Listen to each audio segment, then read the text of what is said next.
Hey everybody, welcome to my channel. Class is in session. Today's video is called Perfume 101. I've had a perfume channel for about 4 years and I've never done one of these videos. Let me tell you, everybody starts somewhere. I have been into perfume since I was really young. So I've been involved in many aspects of perfume for a long time. If you are starting to get into fragrances, if you are diving down that fragrance rabbit hole, you are going to need to know a few terms, and everybody starts from somewhere. Let me tell you, even when I started this channel, some of the terms I did not know and had to learn along the way. So if you're new here, welcome. I talk mostly about fragrances. I've done some beauty content, maybe some lifestyle content in the future, but I'm mainly a fragrance channel, and we're going to get to the nitty gritty. We're going to get to most of the terms that are used. If you're going to be watching a perfume channel, you probably need to know at least some of the terms. And I quickly wrote down a lot of terms that I think that are pretty essential or would be very helpful to know if you are going to be learning about perfumes, learning about fragrances, and watching a fragrance channel. I'm going to start off with the term you're going to hear most of on a perfume channel, and that is the term note. So a note is literally a single element that you smell that has been extracted, whether it's a flower, whether it's a citrus or wood, and it's what you smell. Examples would be, I smell orange, I smell lime, I smell grapefruit. That is the note that has been extracted, usually in essential oil form, placed in products that you smell. Another term you're going to hear a lot about when it comes to fragrances is the term accord. So think about it in terms of music. So if you were to play a chord, you would play 3 or 4 different notes to come up with a certain sound that can't be generated on its own. Well, fragrance is the same way. Perfumery is the same way. There are several substances that you cannot extract or distill an essential oil from. The most glaring example would be amber. Amber is an accord that's typically made up of vanilla, labdanum, benzoin, and sometimes spices. Another very common accord is leather. You cannot extract a leather essential oil, so you have to create that accord using other notes. Most commonly, labdanum. Labdanum smells like a sweet, sometimes smoky leather.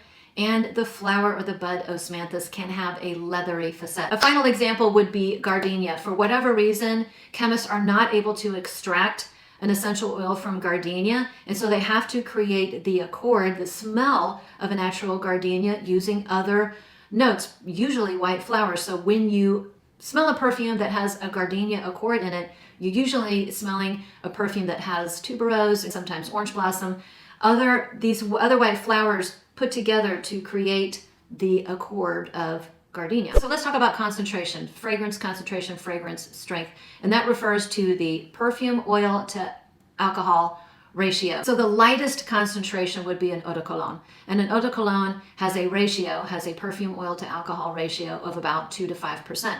Then you get to the eau de toilette, that is 5 to 10%. You have eau de parfum, that's 10 to 15%, and usually an extrait is 15% or more. Sometimes fragrance houses can create a perfume that comes in different concentrations that smells differently. And the differences are more than just the concentration of the oil to the alcohol. That's when things can be a little bit confusing, because maybe you want to buy the eau de parfum concentration of a certain scent or a certain perfume because you want it to last longer. But a lot of fragrances, some houses, the eau de toilette and the eau de parfum, fragrance can actually smell quite differently. And one that just pops to my head is Chanel Chance, the original. There is an eau de toilette and an eau de parfum concentration. To me, they smell a lot different. The eau de parfum concentration has a lot more florals, it has a lot more pepper, it's a little bit more, it's concentrated, it's a little bit more professional, it's a little bit more mature, whereas the eau de toilette is a lighter, fresher take. It has a lot more citruses, it's a lot more light, it's a lot more airy, it has more musk, it has less pink pepper, and the florals aren't as concentrated, so you get a different experience. So know that ahead of time. Let's say you've sampled a fragrance in the eau de toilette concentration, and then you've worn it and decide, nah, I want to buy it in the eau de parfum concentration because it's stronger. That doesn't always mean you're going to get the same perfume in just a stronger concentration. A lot of times they have a lot of differences in them, and you should know that. The next thing I want to touch on is something that we talk about all the time on perfume channels, and that's basically a note pyramid. We'll talk about the top notes, the middle or the heart notes, and the base notes, and the differences behind them and why they are separated into different categories. Top notes are typically the lightest. They are the lightest molecularly. Citruses, for example, and they are the notes that are going to burn off the fastest. So most fragrances, a lot of fragrances, they have citruses in the top notes. So that's what you're going to smell when you first spray it, but it's not necessarily going to stick throughout the wear of the fragrance. Most top notes will burn off maybe an hour or 2 in. Then you get to the heart notes, and the heart notes to me are really what gives a fragrance its character. its uniqueness. And that's where most of the florals come in. If you have a fragrance that has florals in the mix, that's where you're going to get the florals. The florals are really kind of the heart of the fragrance. They are the middle notes. And then we get to the base notes. The base notes are typically the heaviest molecules, the most complex, and the ones that typically last the longest. So in the base of fragrances, that's when you're going to see patchouli, you're going to see woods, and often gourmand elements, gourmand notes such as vanilla. Let's go ahead and talk about different types of fragrances or fragrance categories. I'll go ahead and talk about gourmand since I just mentioned a gourmand a few minutes ago.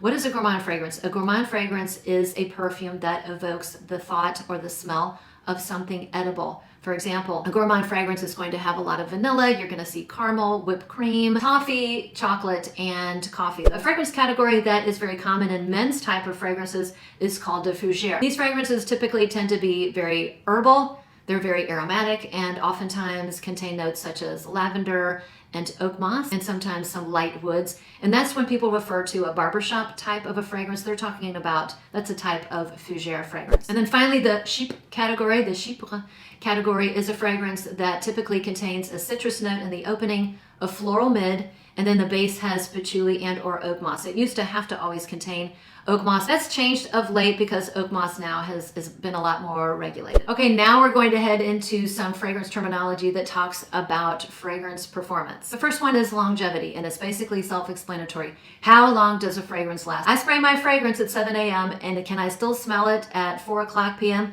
Well, that's a fragrance that has really good longevity, at least in my opinion. Projection. Projection is another term you're going to hear. Projection is when I spray my perfume, how far does it project beyond me? In other words, if someone is standing 8 feet away, can that person smell me? And if the answer is yes, then that fragrance has at least an 8-foot projection. Sometimes fragrance projection is much tighter. It might be an arm's length, or it might be something that projects throughout the entire room. Another term you're going to hear is something called sillage, which could be called scent trail. In other words, how long does a scent last after the person wearing it leaves the room? So I have been wearing a perfume, I leave the room, and how long after I have left can somebody smell that perfume? If it's 2 hours, 3 hours, that has a tremendous sillage. Scent trail can also mean I walk by you and that whoosh, after I've walked by you, that smell that hits you, oh, I can smell her perfume. You know, that's my scent trail as I am walking away. And finally, you'll hear a term called skin scent. So skin scent is kind of tied to longevity. Longevity, the fragrance is lasting throughout the day. At some point, it's going to stop projecting, and at some point, you're not going to be able to smell it 10 feet away, 8 feet away, 5 feet away. The projection is going to get very tight, and at the point where you only smell it when you put your nose to your skin, you can still smell it, but only when you smell it on your skin. That's called a skin scent. It has died down to the point where it's gotten to be only detectable on your skin. And the last two terms I'm going to use are a little bit more advanced for like advanced perfume school. The two terms I'm going to use are, but you're going to hear them on people's channels, are animalic and indolic, and that can be a little bit confusing because one can tie in to another, but when somebody refers to a fragrance or a note being animalic, that literally means it smells like something from an animal. Two notes and accords that I'm thinking of right off the top of my head would be leather, the accord of leather, and oud. Leather comes from an animal, and sometimes when it smells skanky or sour, that means it's beginning to smell animalic or funky. It smells funky.